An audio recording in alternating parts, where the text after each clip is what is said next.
Selamat pagi Dewan Jun terhormat, kami dari SMA Katolik Sindui 1 Surabaya di sini berdiri sebagai tim kontra dengan saya Stefani Ontario selaku pembicara pertama. Mosi kita pada pagi hari ini adalah pendidikan jarak jauh pasca pandemi. Sebelum saya memberikan argumentasi saya terhadap mosi ini, perkenankanlah saya membahas mosi ini secara umum terlebih dahulu.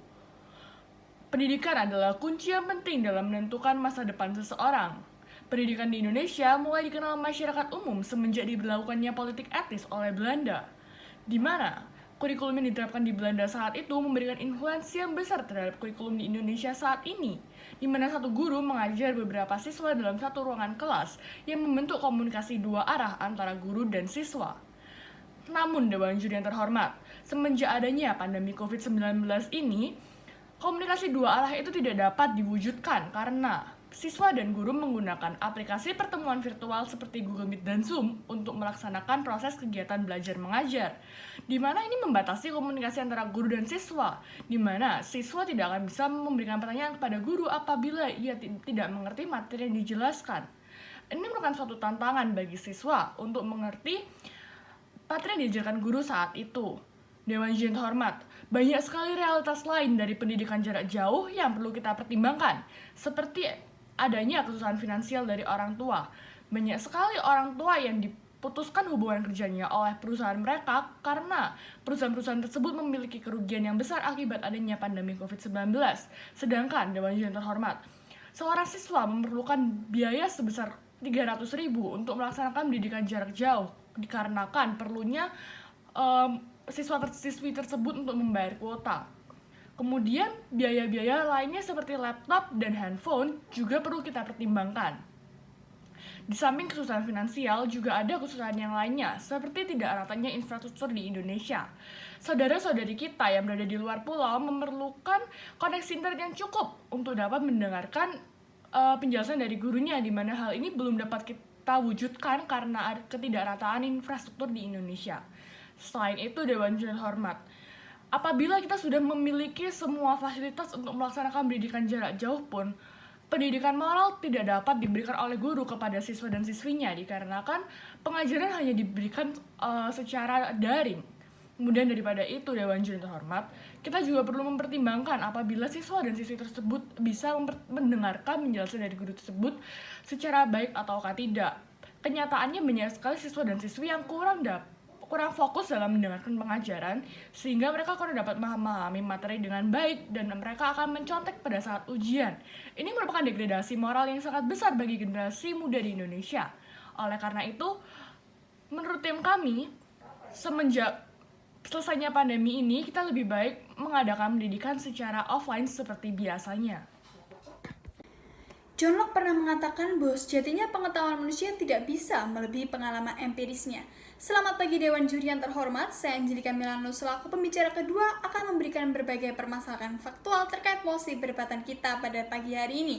Pendidikan jarak jauh sebagaimana berdasarkan definisi yang telah dipaparkan oleh pembicara pertama adalah pendidikan yang peserta didiknya terpisah dari pendidik dan pembelajarannya dengan menggunakan berbagai sumber belajar melalui teknologi informasi dan komunikasi maupun media lain.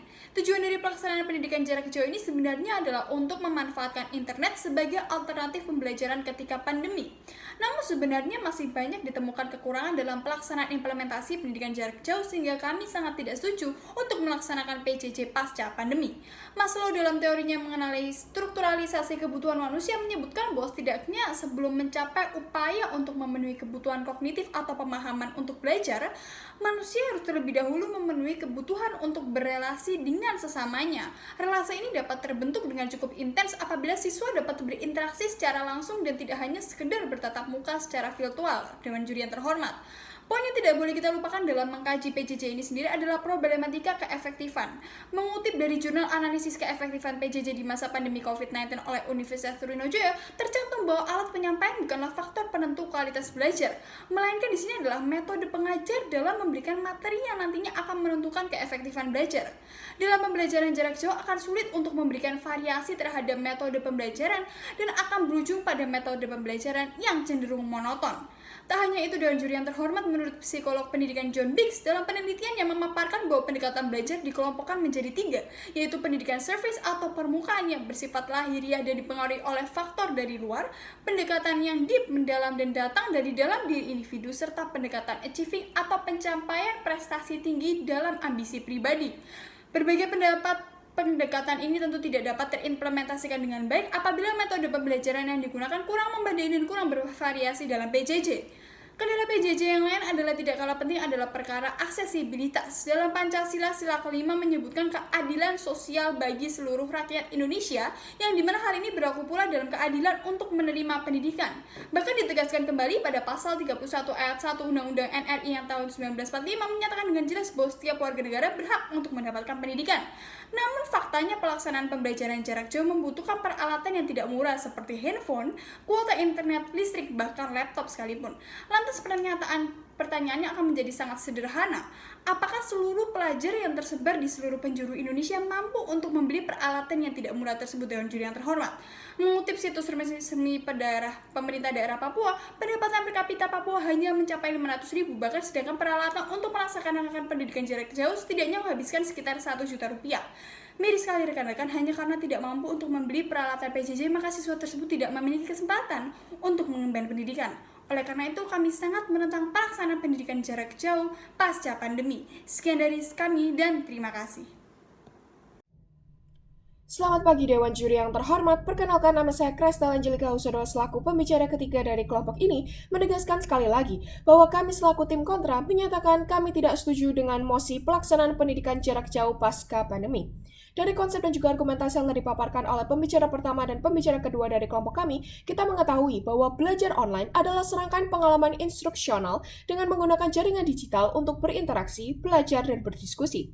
Belajar online tidak memerlukan pertemuan tatap muka di lokasi fisik. Di sini kita dapat melihat letak ketidakefektifan dari pelaksanaan pendidikan jarak jauh, karena pada nyatanya peserta didik tidak memiliki kebebasan untuk berinteraksi dan berekspresi bersama teman sebaya mereka dan juga dengan guru pengajar dan pembimbing mereka secara tatap muka.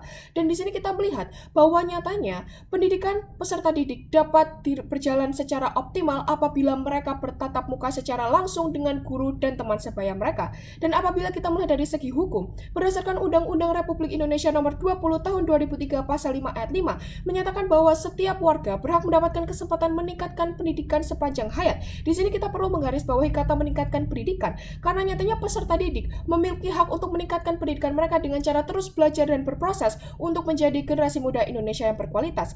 Namun, saya menemukan bukti yang menyangkal dari undang-undang yang berlaku tersebut. Sangat menyayat hati Dewan Juri yang terhormat bahwa nyatanya Yanti yang merupakan orang tua siswa SMPN 2 Kota Bekasi dan contoh lainnya adalah Ratna Dewi yang berusia 40 tahun berharap agar anak mereka dapat segera belajar secara tatap muka.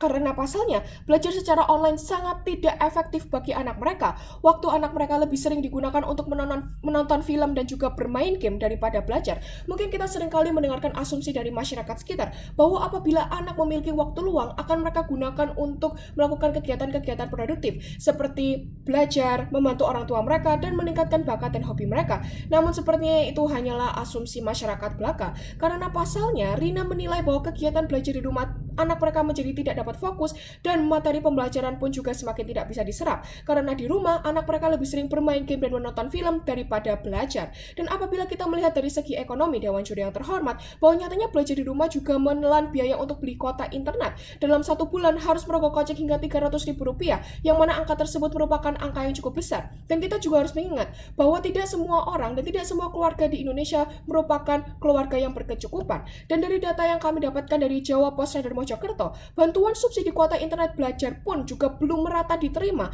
oleh masing-masing nomor ponsel guru dan siswa. Di sini kita melihat sekali lagi ketidakefektifan dari pelaksanaan pendidikan jarak jauh pasca pandemi. Oleh karena itu, di sini kami berdiri sebagai tim kontra, memberikan solusi yang solutif bagi pemerintah untuk segera melaksanakan pembelajaran secara tatap muka pada tahun 2021 dengan memperhatikan fasilitas dan juga protokol kesehatan yang memadai pada setiap sekolah di Indonesia. Sekian dari kami dan terima kasih.